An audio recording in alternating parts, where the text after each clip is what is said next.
All right, so we've talked about how we might be able to use Anki as a flashcard software, or Quizlet, or do it on paper if you really want to. And my friend Thomas Frank has a really good video on how to use paper flashcards and how to use a system to spaced repetition them if you want.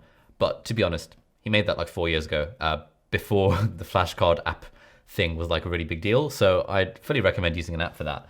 But sometimes I don't like using flashcard apps like Anki. I actually prefer to use Google Sheets, just like a spreadsheet, as a way, like a sort of flashcard alternative, especially if I'm not doing it like longitudinally over a very long time.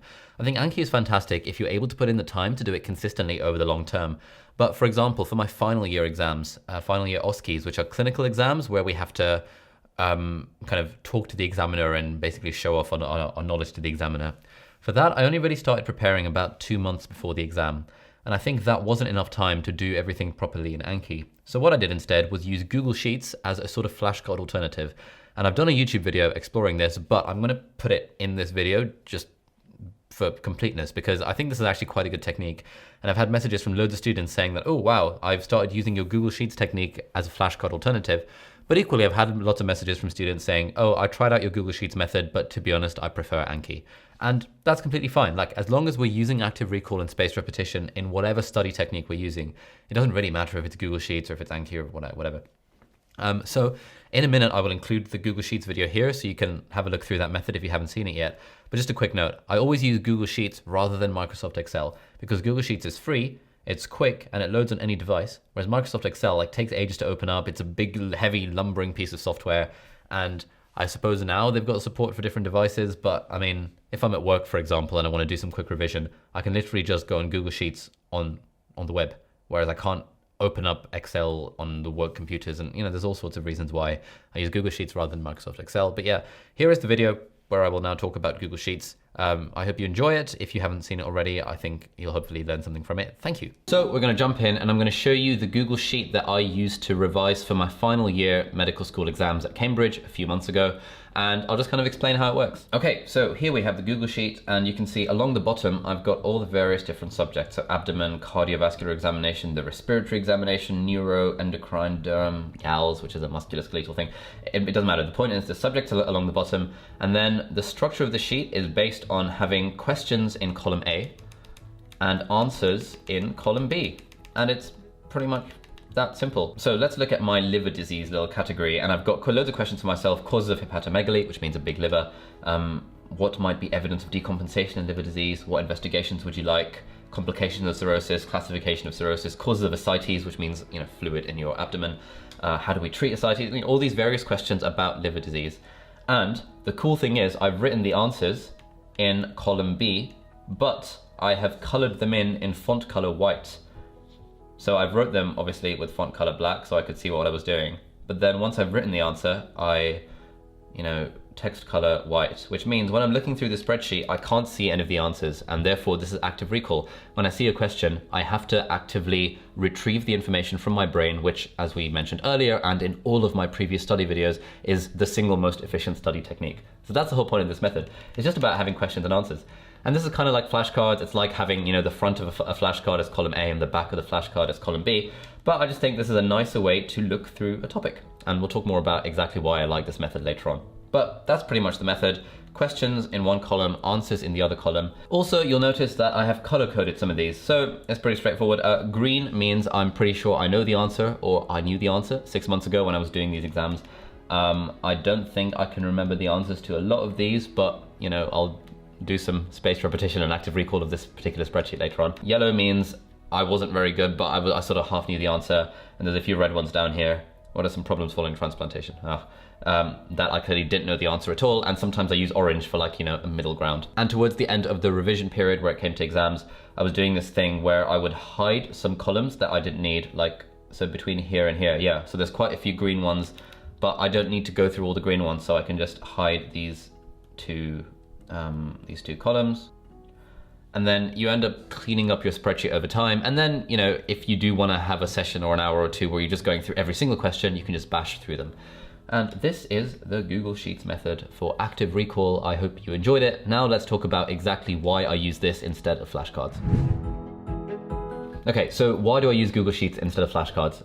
There's a few reasons. Firstly, I really like the fact that putting it in a spreadsheet format gives you a systematic structure of reviewing your stuff.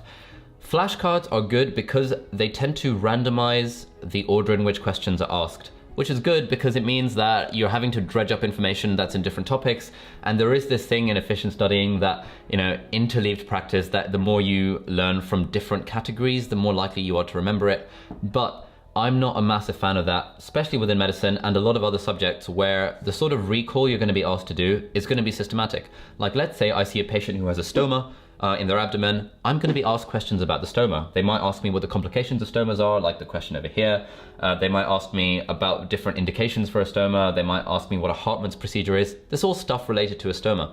Whereas if I had these in an Anki or Quizlet deck, then I might get a question about what are the complications of stoma, and then the next question would be, how do patients with autosomal dominant polycystic kidney disease present? And the next question might be, what are the complications following a liver transplant? I mean, it's good to have this knowledge off the top of your head, but I think I prefer the systematic approach where I can have, this mental model of stomas and just kind of know everything about them in one place and actively revise that one topic at a time, rather than just getting a scattergun of different questions about various problems in the abdomen. Secondly, I really like how this lets me see at a glance exactly where the holes in my knowledge are. With something like Anki and Quizlet, I have to trust that their spaced repetition algorithm is going to flag up the things that I don't know, and often I'll have to go through 100 cards where I'm pretty sure I know like 80 of them and it's only 20 of them that I'm really struggling with. Whereas in this, I have color-coded it myself. Stuff that I put in red means that last time I tested myself on this, I didn't know how to do it.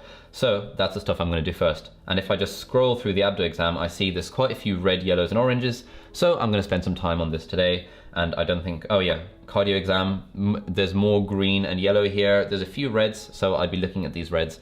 And this becomes a very quick way of reviewing questions. I'm not a fan of reviewing notes, obviously, because that's not efficient. That's passive, it's just reading information. I'm a big fan of active recall, and this makes it super easy to see where the holes in my knowledge are. Thirdly, I think the Google Sheets method makes it slightly easier to work together with friends. So if you've seen any of my previous Study With Me videos from a few months ago, when my friends and I were preparing for our med school exams, we'd often have like sessions where I'd put up the Google Sheet on my big monitor, zoom the font size in, and we'd kind of sit there and work through the questions one at a time. That is possible with flashcards. I have done it in the past with flashcards, but I just found that having tried both of them, it was kind of nicer to just go through a spreadsheet and be like one by one, next, rather than trust that random flashcards would pop up in the right order. And finally, the reason I prefer Google Sheets to flashcards is because flashcards become an absolute burden, like I mentioned at the start of the video. You see that you've got 150 flashcards to review that day, and it just sucks all the enjoyment out of learning. And yeah, I know you can set them so you only review 20 at a time, but then sometimes you want to change that amount, and sometimes you want to work more, and then you have to actively go into the options and change that up, blah, blah, blah, all this stuff. Essentially, Google Sheets just makes it a super low commitment thing to sit down and study. Even if I have 5 or 10 minutes, I can just go open Google Sheets, find the things that are red, and actively try and recall them, and then look up the answers, or Google or Wikipedia, or even look at a textbook for the stuff that I don't remember. And that, even if I have 5 or 10 minutes, that will work. Whereas for a flashcard, yeah, it does work if you just have a few minutes at a time, but I often found when I was using flashcards intensively in first and second year that unless I had like an hour or two to sit down and do my flashcards, I used to treat it as such a big deal that I ended up not reviewing them very often. So I like the fact that Google Sheets is low commitment. You can do it as little or as much as you want. That's just kind of nice. It's kind of nice going through them, and there's that little gamification element of it as well, where once you recall something well, then you mark it as yellow, you mark it as green, and it gives you that little burst of endorphins that make you feel good about studying overall. So yeah, if I have some spare time and I've got exams coming up, I just bash open Google Sheets on my iPhone or iPad or laptop or even a random browser, and it just works. It's just pretty magical. Finally, I just want to end by addressing a question that I've had from loads of people over the last year or so that I've sort of mentioned this Google Sheets thing, and people always ask, what do you make a flashcard for, and what do you use your Google Sheet for? And I really don't have that distinct categorization. In general, if I was to come up with a rule of thumb, I prefer flashcards for very, very, very isolated facts. So for example, what is the dose of coamoxiclav for, I don't know, a community-acquired pneumonia? And it would be 625 milligrams 4 times a day, or 3 times a day, or whatever. It's an isolated fact.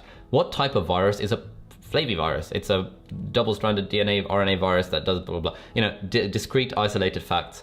I kind of prefer Google Sheets for more general understanding concepts. I said in one of my previous videos that I quite like the phrase, what's the deal with Polymarga Ramatica? It's a bad question to put on a flashcard, because if you look at the evidence surrounding flashcards, people always say that it's better to have, you know, a distinct fact, whereas just explain Polymarga Ramatica is a very broad, open-ended question. I think that's the sort of thing that I like putting in my Google Sheet, because if I don't know what it is, I'll just Google it. And I'm on the computer anyway, because I'm going through my Google Sheet, so I'll just Google it, find out what it is, and then, you know, either write some of it down on my sheet, or just make a mental note in my head to repeat that information, to rehearse it, to active recall it, and then I can mark that particular box as yellow. Another question people often ask is, do you write out your whole answers in full in the flashcard or in the Google Sheet? And the answer is sometimes. If it's a simple thing like what's the differential for aortic stenosis, i.e. an ejection systolic murmur, there's just 4 points here: HOCM, VSD, aortic sclerosis, and aortic flow murmur, at least at the medical student final level. Only 4 things. I can write 4 things down in my little spreadsheet column. But if the question was explain Polymarga Ramatica, I probably wouldn't write down anything in the column, because I would trust that if I don't know what it is, if I can't explain it to myself in my head, I'll just Google it, and then I'll be able to explain it. So a lot of the time, I think we can waste a lot of time making the flashcards, but especially for stuff like medicine, where every single thing is just a Google away, there's almost no point in adding tons of information and duplicating that information and making your own notes, because you can just Google it if you don't know what the answer is. So yeah, hopefully that clarifies those 2 points. I don't really have that distinctive categorization between flashcards and sheets, but I kind of prefer Google Sheets for more general concepts and flashcards for more distinct facts, even though there's a lot of overlap. And secondly, I sometimes don't write out the answers in the column at all if I can just Google it. So yeah, I hope you found this video useful. We've talked about why I use Google Sheets. We've talked about how I use Google Sheets. It's pretty much the same as flashcards, but I think the Google Sheet method addresses some of the issues that I personally have found with flashcards, and that's a point that I want to end on. This is just what works for me. This thing about Google Sheets being better than flashcards is obviously not gospel truth. The only gospel truth in this whole study tips stuff is active recall and spaced repetition. In fact, it's better than gospel truth because there is a mountain of evidence supporting it. Controversial. Active recall, spaced repetition, things like elaborative encoding and interleaved practice. You can find out more if you read the book Make It Stick, but I'll be working on videos on those over time. But yeah, this is just like a personal preference thing. I'm making this video because a lot of people have asked about it. I prefer Google Sheets to flashcards for some things. That's not to say it works for everyone. All right, so that was the Google Sheets method as a flashcard, as an Anki alternative. Yeah, it works for me. It worked for me for my final years, but I used Anki most other years where I did really well. I did pretty well in my final year OSCE as well, I think, through the Google Sheets method.